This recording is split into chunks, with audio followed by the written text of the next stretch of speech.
I welcome you to India for the G20 Foreign Ministers meeting.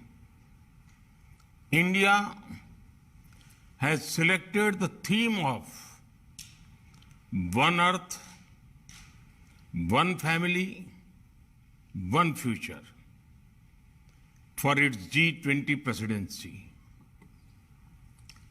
It signals the need for unity of purpose and unity of action. I hope that your meeting today will reflect the spirit of coming together for achieving common and concrete objectives. Excellencies, we must all acknowledge that multilateralism is in crisis today. The architecture of global governance created after the Second World War was to serve two functions. First, to prevent future wars by balancing competing interests. Second, to foster international cooperation on issues of common interests. The experience of the last few years, financial crisis, climate change, pandemic, terrorism, and wars clearly shows that global governance has failed in both its mandates.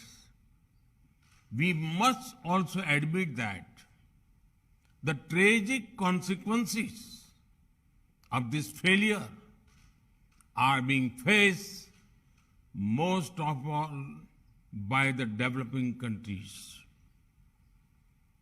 After years of progress, we are at risk today of moving back on the sustainable development goals.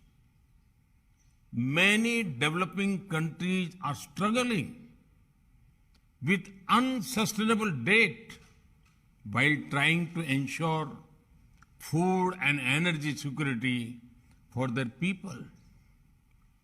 They are also the ones most affected by global warming caused by richer countries.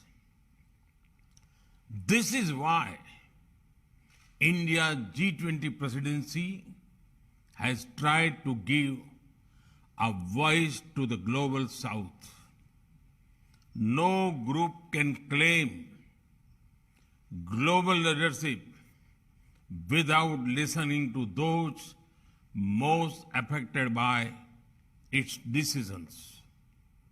Excellencies, you are meeting at a time of deep global divisions. As Foreign Minister, it is but natural that your discussions are affected by the geopolitical tensions of the day. We all have our positions and our perspectives on how this tension should be resolved. However, as the leading economies of the world, we also have a responsibility toward those who are not in this room.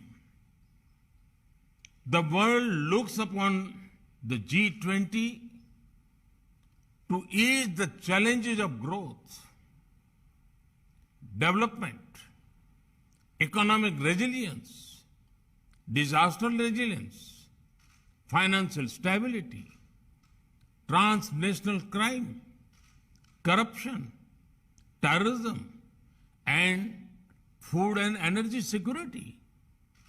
In all these areas, the G20 has capacity to build consensus and deliver concrete results. We should not allow issues that we cannot resolve together to come in the way of those we can. As you meet in the land of Gandhi and the Buddha, I pray that you will draw inspiration from India's civilizational ethos to focus not on what divides us, but on what unites us. Excellencies, in recent times, we have seen the most disastrous pandemic of a century. We have witnessed thousands of lives lost in natural disasters. We have seen global supply chains break down during times of stress. We have seen stable economies suddenly overwhelmed by debt and financial crisis.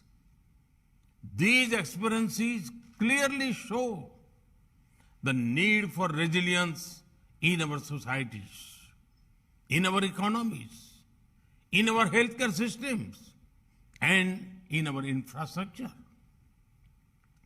The G20 has a critical role to play in finding the right balance between growth and efficiency on one hand and resilience on the other. We can reach this balance more easily by working together. That is why your meeting is important. I have full trust in your collective wisdom and ability. I am sure that today's meeting will be ambitious, inclusive, action-oriented, and will rise above differences. I thank you and wish you all the best for a productive meeting.